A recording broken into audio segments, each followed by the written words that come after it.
We're continuing in our study in the book of Zechariah, so if you have your Bibles with you, if you will, go with me to chapter 7. Chapter 7. So far, we've discussed the following. We've discussed a call to repentance, chapter 1, verses 1 through 6, and then we observed the 8 visions that were given to him by night. For what reason? To motivate the people to rebuild that temple. There's many reasons to do so. Chapter 1 through 1 verse 7 through 6 through 8. Then we notice the symbolism in the crowning of the high priest Joshua, 9 through 15. But Zechariah's work is yet to be finished. Around 2 years later, the temple was still in construction, and he was asked a question observing certain fasts. And then the Lord took this opportunity to answer those questions. He wanted to remind them that what exactly prompted that exile, the Babylonian captivity, and then he wanted to proclaim his great zeal for Zion. And so, as we begin, the first point, is it time for fasting? That's really what they were asking here.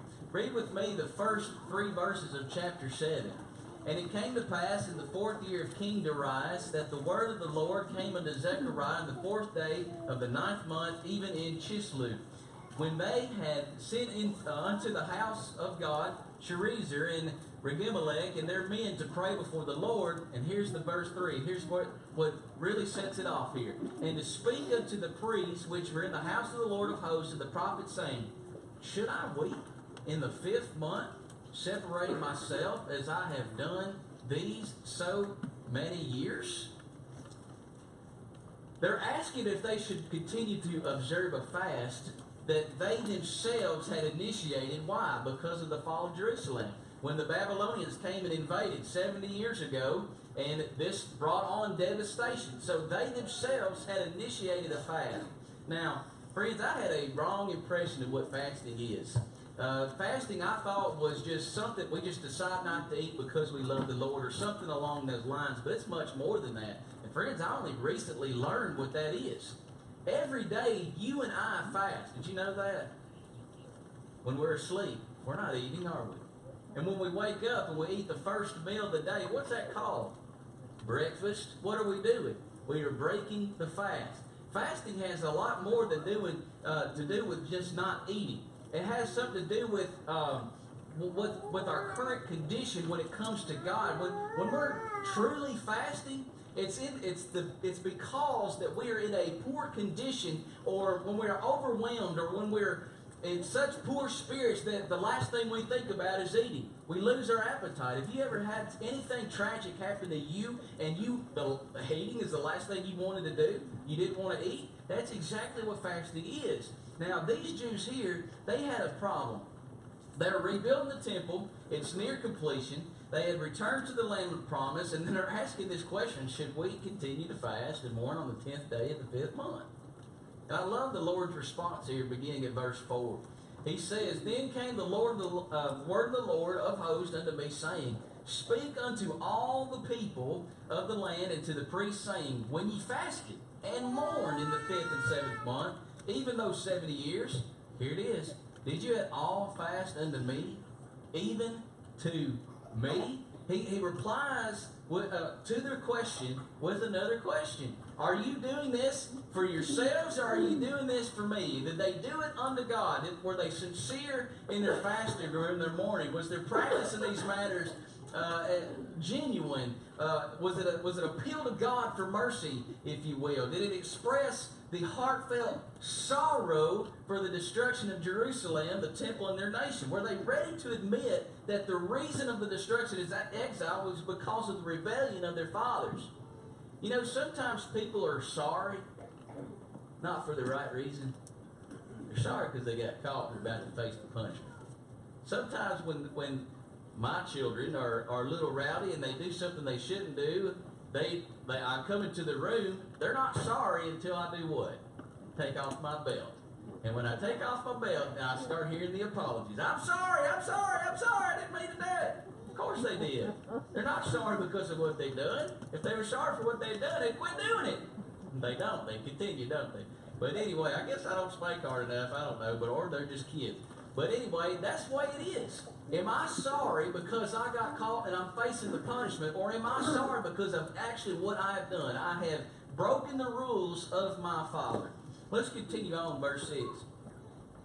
And when you did eat, and when you did drink, did not ye eat for yourselves and drink for yourselves? And he's stating by these questions that they fasted for themselves, and when they ate and when they drank, they did it for themselves. Friends, this fasting was not initiated by God. It was initiated by them. No one is going to obtain the favor of God by doing his own will. What may seem proper, what may seem right to our human way of thinking, it may very well seem good. But according to God, it might be an abomination. How do we know that? Well, Isaiah said this. He said, "For my thoughts are not your thoughts, neither are your ways my ways, saith the Lord. For as the heavens are higher than the earth, so are my ways higher than your ways, and my thoughts than your thoughts." I don't think like you think. You don't think like I think. We may be thinking, hey, we're doing what's right. But it could be very well an abomination to God. And we obey because God requires it. We obey because we love Him. But we don't obey because we agree what God has said. You know what, God? I think that's right. I'm going to do that because I agree with you. That's not how it works. No, He sets the standard. It's His world. It's His rules. And we obey that. So we're not going to just do that because we agree with the righteousness He set forward. Let's keep reading. Verse 7. Thus saith the Lord of hosts, Behold, I will save my people from the east country and from the west country. Now, He's trying to remind them here there's no reason for fasting. And I want you to keep that thought in your mind because that's the whole point of this entire sermon. There's no reason to fast. Okay? He's reminding them that if they would have listened to the warnings in the first place, if their parents had taken heed to all the instructions in the past, the Babylonians would not even have and invaded their children and mankind in general when we listen to what God has to say, and we got to stop trying to do it our way and do it His way. If we do that, there wouldn't have been any problems in the first place. No punishment, nothing that we had to even worry about. No reason to fast. Okay, and now He's going to explain Himself beginning at verse 8 through 11. And I will bring them, and they shall dwell in the midst of Jerusalem. They shall be my people, and I will be their God, in truth and in righteousness. Thus saith the Lord of hosts, let your hands be strong. There's words of encouragement here. Ye that hear in these days these words by the mouth of the prophets, which were in the day that the foundation of the house of the Lord of hosts was laid, that the temple might be built. For before these days there was no hire for man, nor any hire for beast. Neither was there any peace to him that went out or came in because of the affliction. For I set all men, every one, against his neighbor. But now I will not be unto the residue of this people as in the former days, said the Lord of hosts. Did you hear that? He's going to call His people. He's showing mercy here. He is showing compassion here. Their fathers acted like children. They're closing their ears. They're closing their eyes, and I realize I just read chapter 8 instead of chapter 7 there because the chapters are right next to each other. But what they're doing here, verse 11, if we go back to chapter 7 here, it says, But they refused to hearken. I sent warnings, they refused to hearken and pulled away their shoulder. Have you ever seen a child do that when they get mad at their parent? It's time to go this way. The child went, I'm not going that way. Have you ever seen that before? Well, I guess I'm the only one. I don't know. But anyway, they'll do that. They'll pull their shoulder away. If they don't want to hear what you got to say, close their ears. Acting like small children. How tragic. How tragically descriptive that's the way the people are today. When we want to present what God has to say about their souls, what God has to say about their salvation, how there's good news that you don't have to face all these things, people are doing this. I don't want to go that way. They're closing their ears and they're pulling their shoulders away. Okay? Now, also, their hearts were hardened. Let's go back to chapter 7 and begin at verse 12. Yea, they made their hearts as an adamant stone, lest they should hear the law and the words which the Lord of hosts hath sent in the Spirit by the former prophets. Therefore came a great wrath from the Lord of hosts. Therefore it is come to pass that as He cried, and they would not hear, so they cried and would not hear, saith the Lord of hosts. But I scattered them with a whirlwind among all nations whom they knew not. Thus the land was desolate after them, that no man passed through, nor returned, for they laid the pleasant land desolate. They determined to have hard hearts. Their hard hearts are developed by continuing to not listen to what God has said. And when your heart is hard, friends, it's really hard to be influenced by what God does say. People will continue to reject the gospel over and over again. No matter how much you plead, no matter how much you show them, here it is, black and white. Their heart is so hard they don't even care. They're going to close their eyes, they're going to shut their ears, they're going to pull their shoulders, and they're going to listen to their own ways, friends. It is very difficult when somebody reaches that state in their spirituality. Really, this message that God sent them, it falls on deaf ears, and then when they're punished, they're going to cry to God, and guess what? Their cries are going to fall on deaf ears. God is not going to listen to them. And if one seeks the Lord while the opportunity exists, that'll be beneficial, but one day that opportunity will not be here anymore. There'll be a time, the time will come when his cries to God for mercy will be utterly ignored. Very important that we listen to what God has to say. Very important that we let God's word soften our hearts and that we continue to obey and listen to what he has to say. Now, number 2, is it a time for fasting? God, of course, is saying there's not a time for fasting, but it's actually a time for feasting. It's the complete opposite. What these people need to understand is that, look, your time of fasting is done. Now it's time for feasting. It is a time for celebration. And here's why. Number 1, God has returned. Read with me the first 3 verses of 8. Again, the word of the Lord of hosts came to me, saying, Thus saith the Lord of hosts, I was jealous for Zion with great jealousy, and I was jealous for her with great fury. Thus saith the Lord, listen, here it is, I am returned unto Zion, and, look, will dwell in the midst of Jerusalem. Jerusalem shall be called a city of truth, and the mountain of the Lord of hosts, the holy mountain. God will not allow his people to share their devotion with anybody else. He's jealous. He wants his people to only worship him. God he's not being petty here. I mean, think about it. What right-thinking husband or wife would want their spouse to share their love with somebody else? Great jealousy here. God has a right to demand our devotion. He's done everything possible for us to be reconciled unto him, and if we're going to be reconciled unto him, we should be devoted to him completely. Friends, the spiritual kingdom of Christ is established as a time of feasting. It's our only way to access God. Friends, it is a time not for fasting, but for feasting. Let's go to the next 2 verses here. Thus saith the Lord of hosts, there shall yet old men and old women dwell in the streets of Jerusalem, and every man, look at this imagery here, every man with his staff in his hand for a very age. And the streets of the city shall be full of boys and girls playing in the streets thereof. And you got a scene here with men and women growing old safely in Jerusalem. It's a time of feasting. We are going to be safe. Friends, in the spiritual kingdom, we will be content. Friends, we're going to be safe.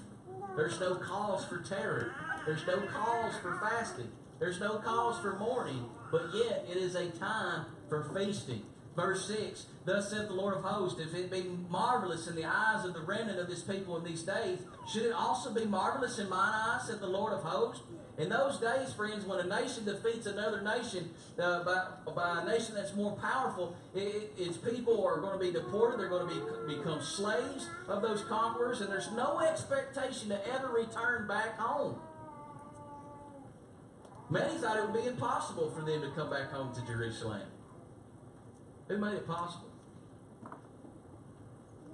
God, the Heavenly Father. Many say that it's impossible to be saved. God made that possible. It's a time for feasting, not a time for fasting. Verses 7 and 8, Thus saith the Lord of hosts, Behold, I will save my people from the east country and from the west country, and I will bring them, and they shall dwell in the midst of Jerusalem. They shall be my people, and I will be their God in truth and in righteousness. God's going to save his people from east and west. Now, wait a minute. Are we talking about earthly Jerusalem or spiritually Jerusalem? Because if you're talking about earthly Jerusalem, do you remember what's on the east and west of that town? You have a desert here, and you have the Mediterranean Sea here. There's an expression here.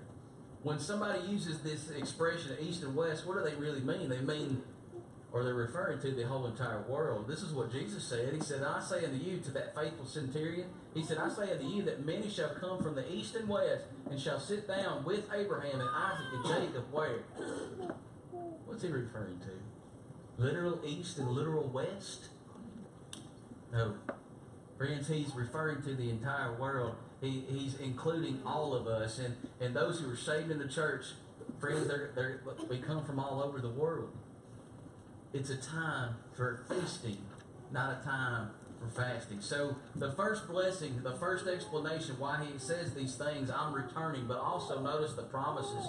Number one, your kingdom's going to grow, verses 9 and 10. Thus saith the Lord of hosts, let your hands be strong. Ye that hear in these days, ye that hear in these days these words by the mouth of the prophets, which were in the day that the foundation of the house of the Lord of hosts was laid, that the temple might be built.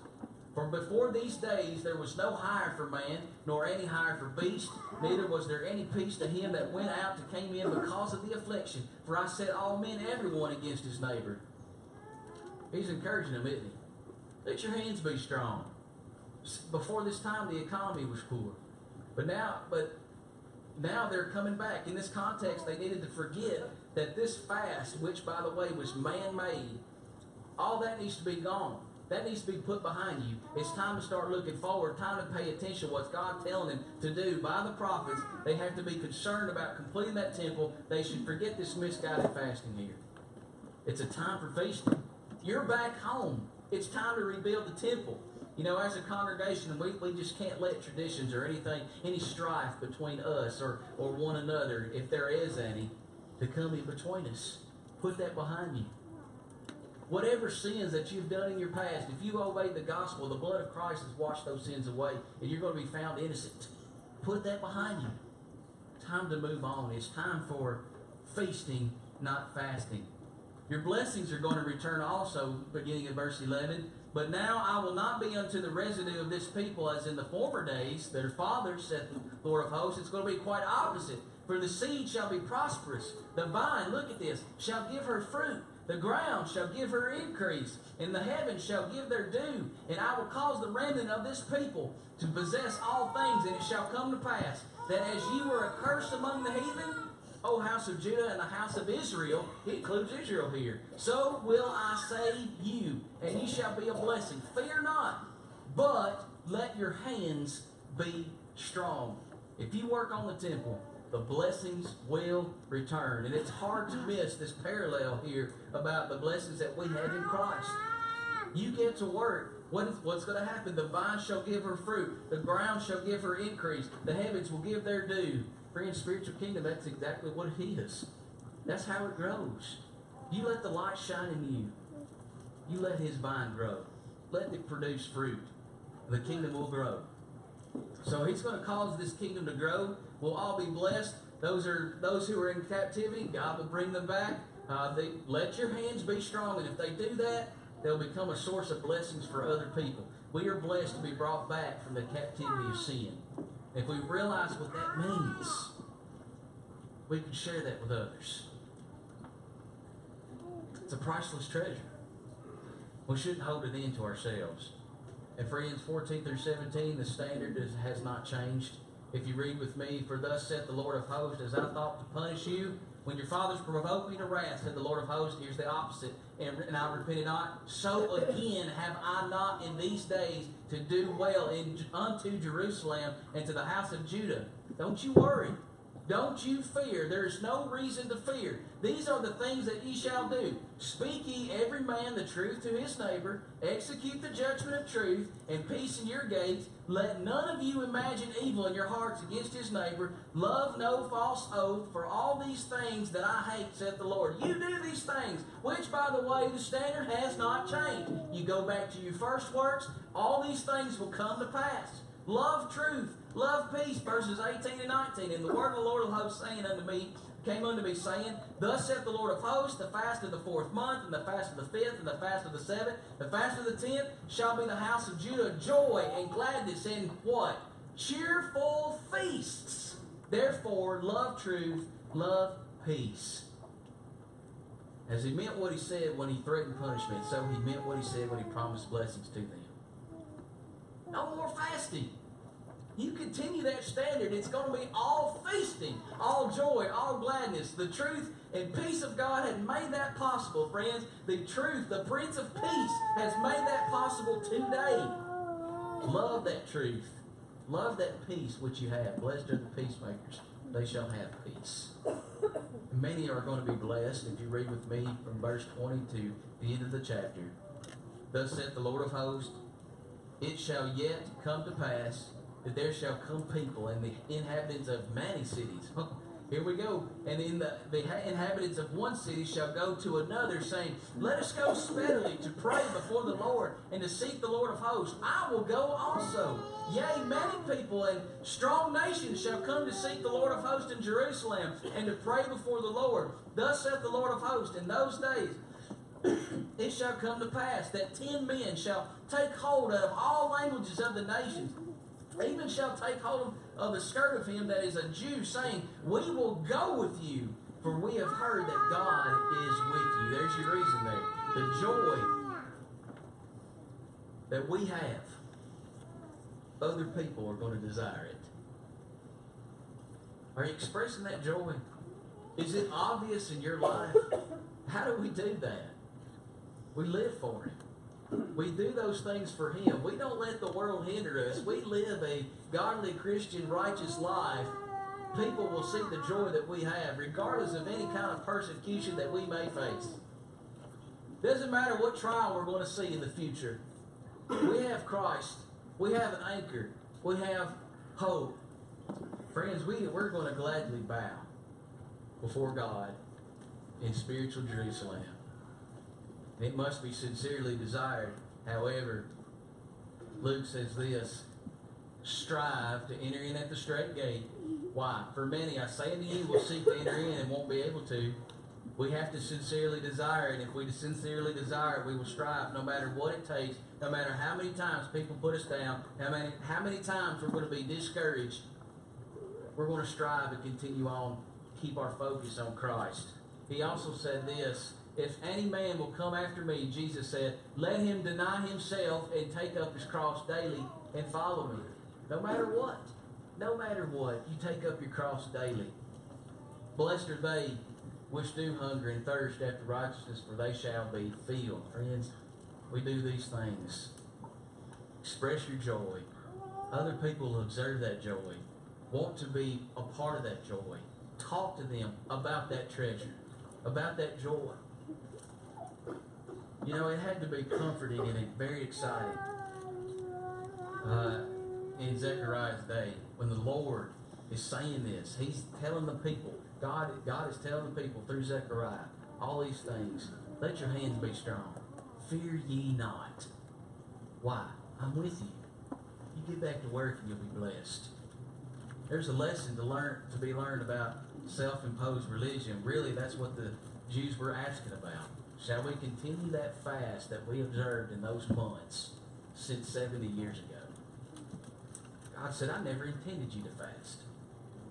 I didn't implement that. Everything I've given you gives you a reason to feast and never fast. Friends, sometimes we do deal with godly sorrow. It's because we've transgressed against it. We've made Him disappointed. You ever felt terrible because your parents looked at you in the eye and said, I'm disappointed? That's way worse than getting whipped. Way worse. We have that godly sorrow because we disappointed our Lord. But friends, it's time for feasting, not fasting. Why? We live in a time where we can so easily obtain salvation. We can so easily come back to the Lord if we've drifted far away. It's a time for feasting. All things have come to pass. Everything's been fulfilled except for one thing. The second coming of our Lord. And friends, if you're not ready, by that time happens, it'll be too late. By that time, when He comes down from heaven, there won't be 5 seconds where you go jump into a pool and say, baptize me, please hurry before it's too late. Every eye is going to see Him. Every knee is going to bow. Every knee is going to confess Him.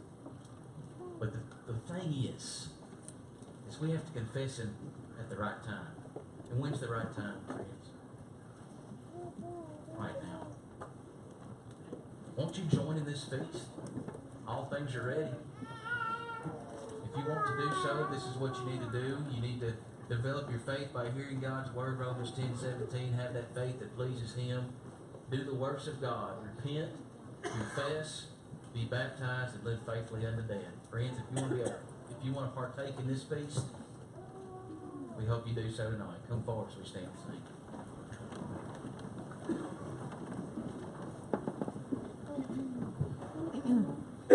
Sinners Jesus will receive.